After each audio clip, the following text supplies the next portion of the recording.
Om.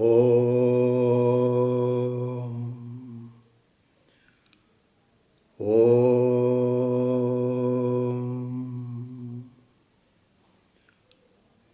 Om. Friends, Namaste. Today we will take up one stanza in Vishnusahasranamam.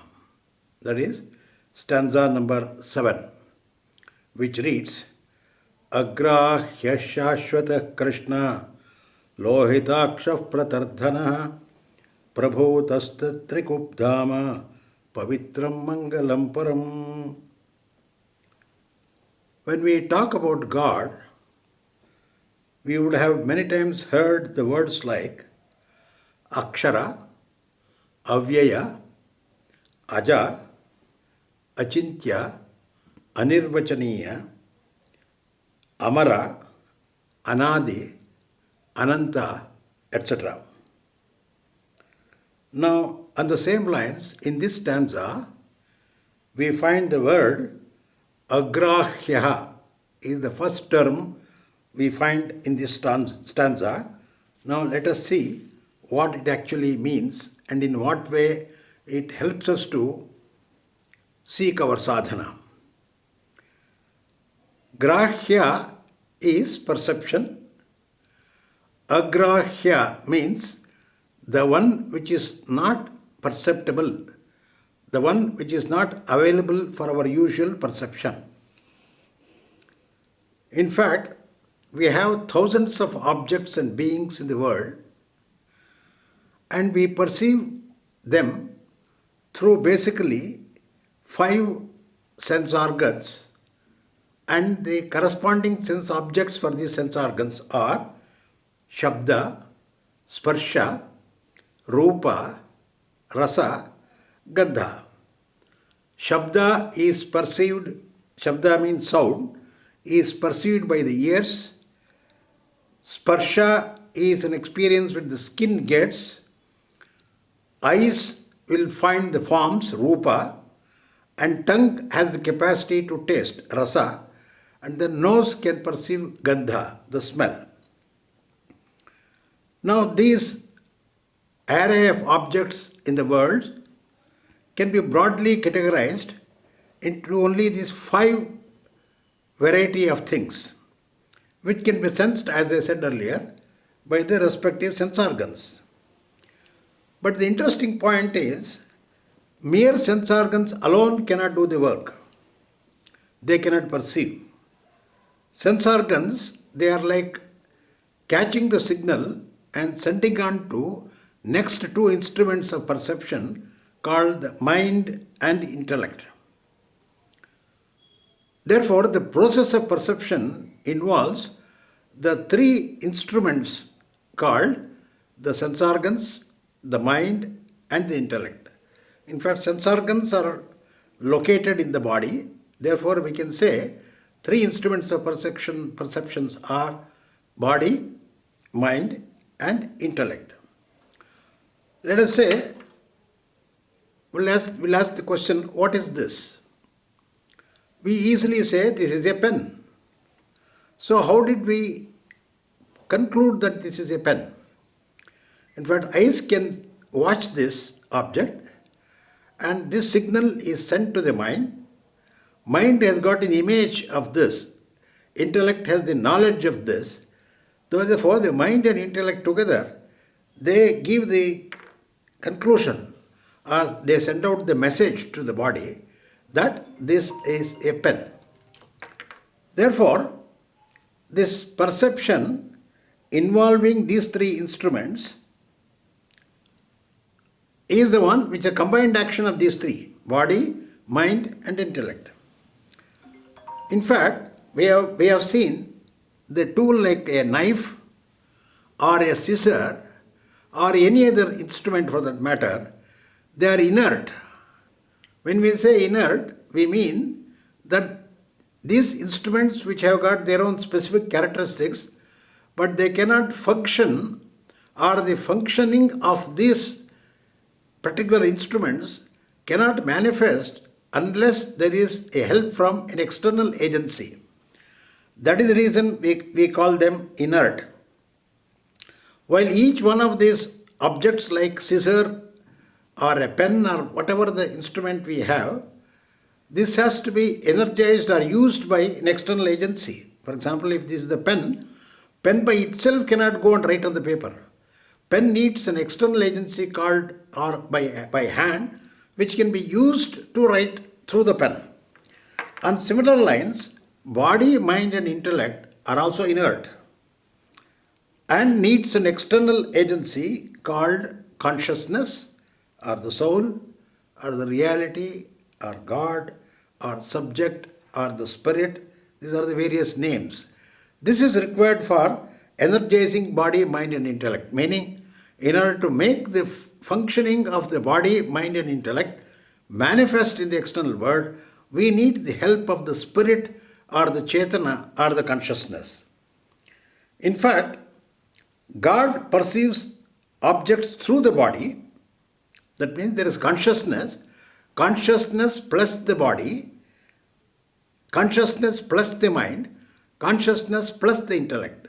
Consciousness flows through the body, consciousness flows through the mind, consciousness flows through the intellect, and we do get corresponding experience called bodily experiences, experience at the mental level, and the experience at the intellectual level. That means the capacity of the mind is to feel, capacity of the intellect is to think, and capacity of the body is to perceive the external objects. Therefore, thus God is the filler of the mind, thinker in the intellect, and then the one which acts through the body is the spirit. And there is only one and only subject is the cause for difference expressions through the three instruments called body, mind, intellect. Thus, objects are perceived by the subject, but objects cannot perceive the subject. This is a very subtle point which you have to note. Consciousness is the illuminator of a particular type of experience, or consciousness is the illuminator of the objects. Objects are illumined. Now, what is illumined cannot see or comprehend what is that which illumines it. It is like eyes can see all the things in the world, but they cannot see themselves. This is the paradox, this is the subtle point we have to understand. Now, with this background, let us come to the topic of God as referred to this word agrahya. Now, we wish to comprehend God in the same manner we perceive objects in the world. When we say God, we say what is it, in what form it is, can I hear God, can I touch God, because we are familiar with only these kind of experiences with regard to the objects in the world which we are perceiving every moment of our life. So the very first point we have to drive home to our mind is that God is not an object of perception. Therefore, the usual laws or the usual methodologies which we follow for perceiving the objects in the physical world cannot be applied to the realm of God. This is the point we have to take that into our mind. In fact, as we said earlier, God is not an object. God is the very subject who is the perceiver of all that is perceived in the world. And we are also familiar with the words seer and the seen. Seer and seen are distinctly different. Seer can exist without the seen, but the seen cannot be perceived without the seer. Now, it is the seer is not seen, but seen cannot the seer, as I said earlier. The seer is the reality, the truth, God, consciousness, but it cannot be perceived by the senses, it is felt by the mind, but apprehended by the intellect. The paradox is,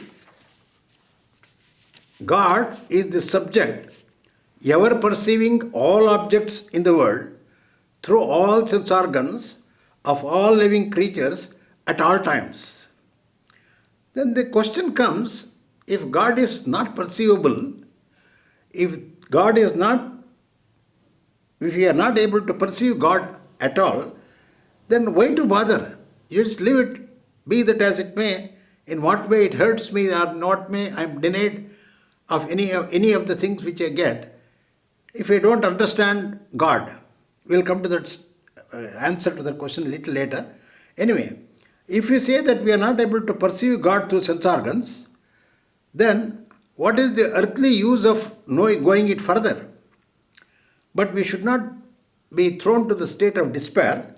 Bhagavad Gita in 6th chapter, 21st verse, it says, Sukhamatyantikam yattate buddhigrahyamatīndriyaha. That means God is beyond senses, but sukham atyantikam yattate. So that is a state of endless, ceaseless, unadulterated bliss. It is the atyantika sukha.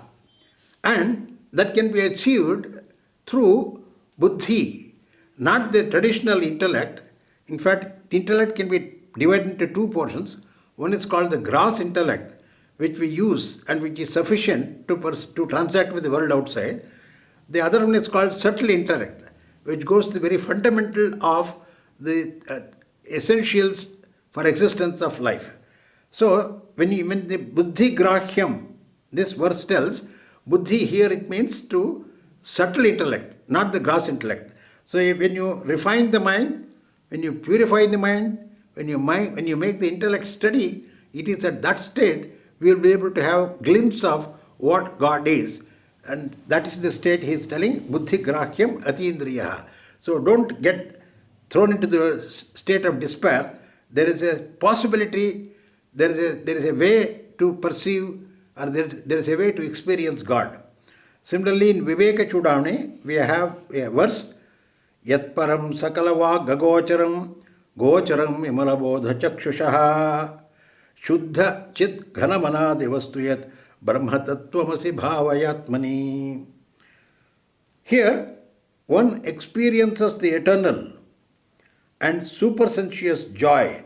I said super sukham atyantikam. Now, which is apprehended through, here he says, yat param, that supreme state, sakala vag agocharam. It means it is not available for perception through the sense organs. Vak here is the organ of action, but generally in Vedantic parlance, when once one organ is referred to, it also includes all other organs, both organs of action as well as sense organs. But gocharam vimala bodha chakshushaha shuddha achit ghanamanadi vastuyat brahmatatvamasi bhavayatmani. What it means is, Supreme Brahman, which is beyond expression of speech, but which is only eye of pure illumination, which is pure mass of consciousness, beginningless entity. Meditate on this aspect in your mind. You will get a glimpse of what that really is through your own experience.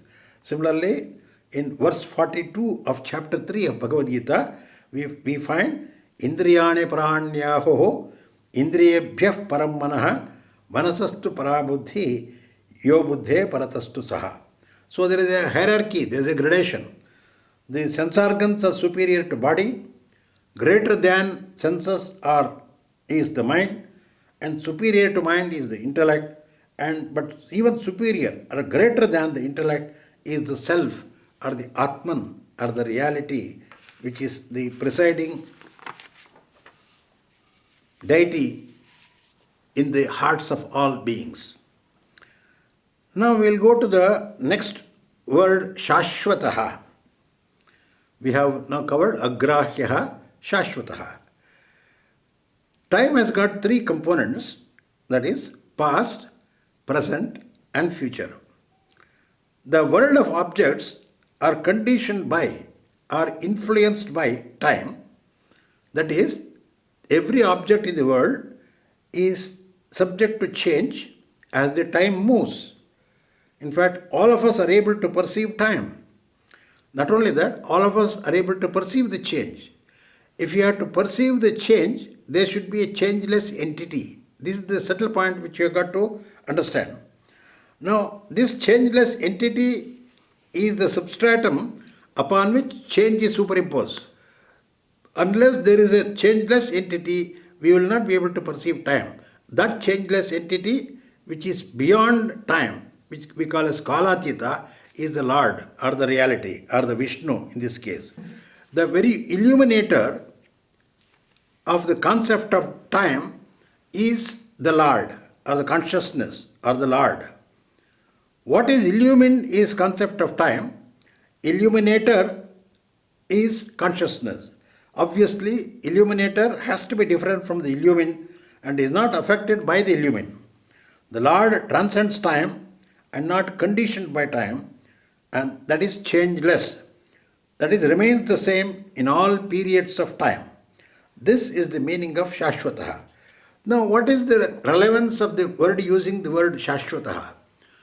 As all of us are familiar, we do experience Sukha in our life. We do experience the touch of joy in our life. But we all of us hanker for the ceaseless joy. A Sukha which is continuously should be available to us. But what is happening is that this Sukha is transition, is transitory. It just comes and then goes. But what we look for is Shashwata Sukha. So where is that and how is that Shashwata Sukha is available? We said there is something Shashwata, we have expansion of the word we have seen. The only thing which is Shashwata in this world is the Lord. Therefore, the next word very clearly tells that the Shashwata Krishna, Agrahya Shashwataha Krishna is the next word. The root Krish means Satta or existence. Na means Ananda. Krishna therefore means existence bliss, or is also dark blue complexion. We say Neela Megha Shyama. He is Supreme Paramatman. As Krishna is also enchanter of his devotees. He has got great Akarshana Shakti, got a magnetic power. Truth is the one which irresistibly attracts everybody towards itself. That is Krishna. He is also the one who sweeps away the sins of the heart of those who meditate upon him. Krishna is Adarsha Purushottama. He is the ideal of Superman. In fact, in Paramacharya's word of Kanchi, Krishna is Jnana Shiromani. He is the paragon of wise man. He is center of love and symbol of universal action. So this is the only way, this is the only means where we get Shashwata Sukha. Therefore, we must meditate upon this Krishna. Agrahya Shashwataha Krishna. Then we move on. Lohitaksha Pratardhanaha. Lord is the creator, sustainer and destroyer of this world. Srishti, Sthiti, Laya are the three modes of the world what we are familiar with. Tardha is destruction. Pratardha means supreme destruction. The one who does total destruction during Pralaya and is the Lord in the form of Rudra. We also find in Bhagavad Gita, Prabhava Pralaya Sthanam Nidhanam Bejam Avyayam. For this Srishti, Sthiti and Laya, we are familiar with the three trinities, Brahma, Vishnu, Maheshwaraha. Lohitaksha means at the time of destruction, symbolically we have to take a reference that our eyes usually become red in the mood of anger. Therefore, Lohitaksha Pratardhanaha. Then Pavitram Mangalam Param, one who gives purity to the heart, to the seekers, to the devotees who meditate upon him. Mangalam means not only who removes dark pains of evil, but brings bright joys of merit. Paramam Mangalam, Supreme Mangala, whose remembrance itself, Nama Sankirtanam we say, whose remember itself makes all the inauspiciousness lifted and confer us the auspiciousness. That is, we move from Ashubha to Shubha. There is a very nice word, Prabhutaha. Prabhutaha means born full, ever full and perfect, Paripurnaha. Essential nature as the transcendental reality. We also heard of the shloka from Upanishad, Purnamadav Purnamidam Purnat Purnamudachyate Purnasya Purnamadaya Purnameva Vashishyate. So nothing needed from outside to make it full. It is Paripurna by itself. This is the word Prabhutaha. Then Trikakubdhama, one who is the very foundation of support of the three quarters of the three states of consciousness, Swapna, Jagrata, Swapna and Sushupti. These are the three states of consciousness. And then Turiya is the one which is in and through these different states. Therefore, Prabhutaha, Tri Kakubdhamaha. In fact, afterwards you get Pavitra Mangalam Param. I explained it before, doesn't matter. So finally what it means is that though God is Agrahya, we seek permanent happiness, ceaseless happiness. If that has to happen, we have to turn our attention from or shift our sense organs from the traditional sense objects in the world outside and turn them within the center of our heart. That is the place where you will find infinite, unceasing, unadulterated happiness.